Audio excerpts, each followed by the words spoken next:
Welcome to the Freedom for Eternity channel, and I am Rajeev, the one who has created this video for you. Today, I'm going to share with you one of the most powerful insights in sales and marketing. A truth that can completely change the way you sell forever. Here's the big question. Why don't people buy from you, no matter what you say, how good your product is, or how hard you try? Let me tell you something surprising. People don't hate your product. People don't hate your pricing. People don't even hate your pitch. People hate being sold to. The moment someone senses that you are trying to sell them something, a wall goes up. Their guard rises. Their mind starts looking for flaws. They resist, because selling, in their mind, feels like pressure. And pressure kills desire. Now here's the powerful shift. Instead of trying to sell, start trying to serve. Instead of convincing, start understanding. Instead of pushing a product, start solving a problem. When people feel understood, they relax. When they feel heard, they open up. When they feel safe, they move forward. And that's when selling becomes effortless. This video is especially for sales professionals, but the truth is, it applies to everyone. Because whether you realize it or not, we are always selling our ideas, selling our skills, selling our personality, selling our vision. So the real question is not, can you sell something? The real question is, can you create trust? Because trust converts faster than persuasion ever will. So without any further delay, let's dive straight into it. Let's start with a simple truth. Nobody wants to be sold anything. Think about the last time someone walked up to you and said, "Hey, I want to sell you something." What happened inside your brain? You didn't lean in. You didn't feel excited. You didn't feel grateful. You shut down. Your mind became alert. Your guard went up. Maybe you even felt a little irritated or hostile. And here's the important part. That's not a personal flaw. That's human nature. We are wired to protect our autonomy. The moment someone tries to push us, control us, or direct our choice, we resist. Now here's the irony. Everyone loves buying. People happily walk into stores. They browse for hours online. They compare reviews. They swipe their cards without hesitation. Buying feels empowering, but being sold to? That feels like pressure. And pressure triggers resistance. The moment someone senses something is being pushed onto them, walls go up. Defenses activate, and the conversation is over before it even begins. No one wants to be told what they want. No one likes to be forced. No one wants to be handheld into a decision. People want to feel intelligent. They want to feel in control. They want to feel that the decision was theirs. And the moment you threaten that feeling, you lose the sale. Understanding this one psychological truth changes everything. Because if you truly grasp this, you stop trying to sell. And you start creating space for people to buy. And that shift is where real sales begin. Now here's something that may shock you. The salesperson is consistently ranked as one of the most distrusted professions in the world. People are cautious, suspicious, guarded, but here's the paradox. Every single one of us is a salesperson. Yes, you, whether you realize it or not. Let's look around. When you walk into a hotel or a restaurant, what's happening? They're not just serving food. They're selling you an experience. A flavor, a feeling, a memory. Every dish on the menu is a promise of pleasure. When two people fall in love, what are they doing? They're selling a vision, a shared future, commitment, security, belonging. They are saying, without saying, "Choose me." What about parents? They are constantly selling values, selling discipline, selling dreams, selling the belief that hard work leads to a better life. Teachers and mentors? They are selling curiosity, selling confidence, selling the idea that knowledge can transform destiny. Even when you apply for a job, you are selling your skills, your competence, your character. So if everyone is already selling something, their ideas, their services, their dreams, themselves, why are professional salespeople so disliked? Here's the uncomfortable truth. Because most of them did wrong. They focus on closing instead of caring. They focus on commission instead of connection. They focus on pressure instead of purpose. And people can feel that energy instantly. When someone is trying to extract money from you, you resist. But when someone is genuinely trying to help you, you lean in. The problem isn't selling. The problem is manipulation. The problem is desperation. The problem is forgetting that sales is not about pushing a product, it's about solving a problem. When selling becomes service, it stops being hated. And when intention shifts from, how do I close, to, how do I help? Trust replaces suspicion, and that is the real paradox. The world doesn't hate sales. The world hates selfish selling. Master that difference, and you don't just become a better salesperson. You become someone people want to say yes to. Now let's talk about the breakthrough. The single most powerful mindset shift you can make in your sales career. It sounds simple, but it changes everything. Ready? Stop selling. Start generating need. Let me explain. Most salespeople operate with the old script running in their head. Please buy this. There's subtle desperation in it. There's pressure in it. There's a chasing energy in it. And people can feel that. Now compare that with the new script. You need this. Notice the difference. One is asking for permission. The other is creating clarity. Everyone needs something. Security, status, convenience, health, love, certainty, growth. And here's the deeper truth. Even when people don't think they need something, need can be created. Let's go back 20 years. Who needed a computer at home? Very few. Today, it's almost unthinkable not to have one. Who needed a smartphone? Who needed streaming platforms? Who needed cloud storage? None of these were needs. Until someone showed us the gap. Until someone made us see what we were missing. Until someone connected the product to our identity, our comfort, our efficiency, our lifestyle. And suddenly, it wasn't a luxury. It was essential. That's your real job. Not to push a product. Not to convince blindly. Not to manipulate. Your job is to reveal the gap. To help someone see, here's where you are. Here's where you want to be. And here's what's missing in between. When people see the gap clearly, they don't need to be pushed. They move. Because now it's their decision. You're not creating pressure. You're creating awareness. And awareness creates desire. That's the big shift. Selling is about your product. Generating need is about their future. Selling says, buy this. Generating need says, here's what changes in your life when you don't have this. And when done ethically, when done with genuine intent, this isn't manipulation.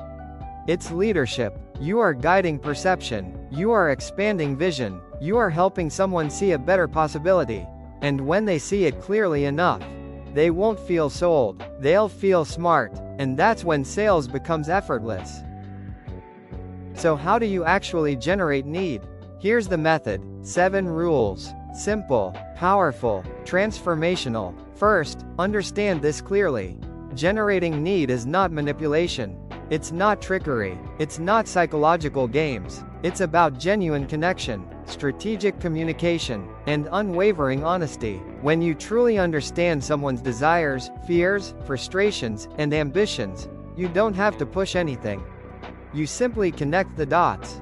Master these 7 principles, and something remarkable happens. You stop chasing. You stop convincing. You stop selling. Instead, people begin to lean toward you. They feel understood. They feel clarity. They feel possibility. And when that happens, they come ready to buy. Not because you pressured them, but because you helped them see what they genuinely need. Now, let's break each of these down so you can put them to work, starting today. Let's begin with the foundation. Rule number 1. Build rapport. Before you ever mention your product, before you talk about pricing, before you even think about closing, become a human being. Ask about their business. Ask about their challenges. Ask about their goals. And most importantly, listen, not waiting for your turn to speak. Not planning your pitch in your head. Really listen, because people don't buy products first. They buy trust. And trust begins with genuine interest. Rapport is not small talk. It's not, how's the weather? Rapport is emotional alignment. It's when the other person feels, this person understands me. And here's a powerful truth. The best deals don't close because of pressure. They close because of comfort. When rapport is strong enough, the sale almost closes itself. Now let's move to rule number 2. Never force anything. The moment a prospect feels pressure, you've already lost. Persuasion and force are opposites, not synonyms.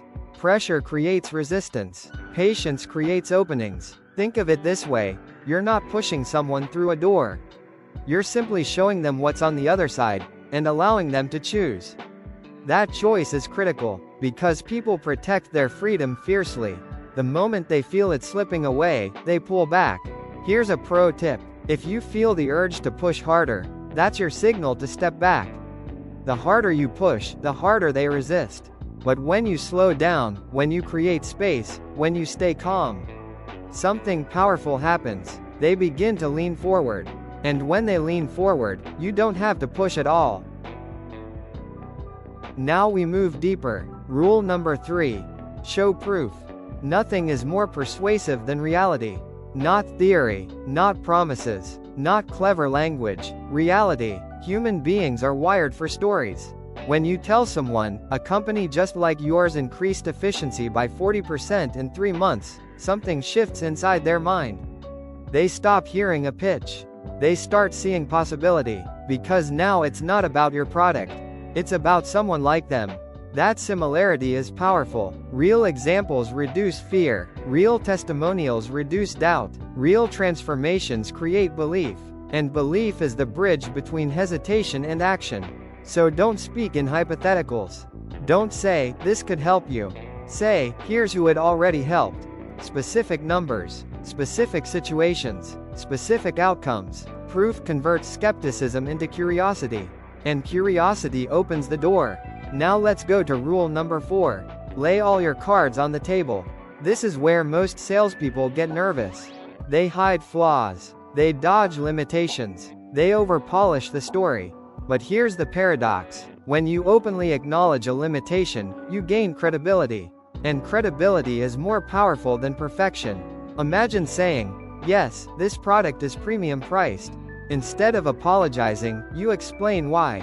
It's built to last. It reduces long-term costs. It eliminates recurring repairs. Suddenly, expensive becomes valuable. Or maybe your service takes longer. You say, "Yes, we're thorough. We don't rush critical work." Now, slow becomes meticulous. This isn't manipulation. It's reframing. It's perspective. Every feature has 2 sides. Your job is to present the side that aligns with your client's priorities, without lying, without exaggerating. Sales is, in many ways, a play of words. But not careless words, thoughtful words, strategic words, truthful words. Because words shape perception, and perception shapes decisions. When you combine proof with transparency, you create something rare: trust. And when trust is present, closing stops feeling like a battle. It feels like a natural next step. Know your competitors, but stay classy. Every great salesperson understands the competitive landscape. You should know who else is in the market, what they offer, where they're strong, where they're weak, how they position themselves. Ignorance is not professionalism, but here's where the art begins. When a client asks you about a competitor, this is your moment of truth. Professionals respond with balance, with calm, with clarity. You give your honest view, measured and composed. You might say, "They're strong in X area." Many clients appreciate that. Where we differentiate ourselves is here. No drama, no sarcasm, no emotional charge. And sometimes, strategic silence is powerful. You don't need to comment on everything. Not every comparison deserves oxygen. Now let's talk about what you should never do. Never criticize a competitor directly. Never mock them. Never attack them. Never diminish them. The moment you do, something subtle happens. You don't look strong. You look insecure. And clients notice that. If you truly believe in what you represent, you don't need to tear anyone else down. Respect builds authority. Petty criticism destroys it. But here's another important nuance. Never appear overly enthusiastic about competitors either. Don't oversell their strengths. Don't sound impressed. Be neutral about them, but be visibly proud of your own company. There's a difference between arrogance and belief.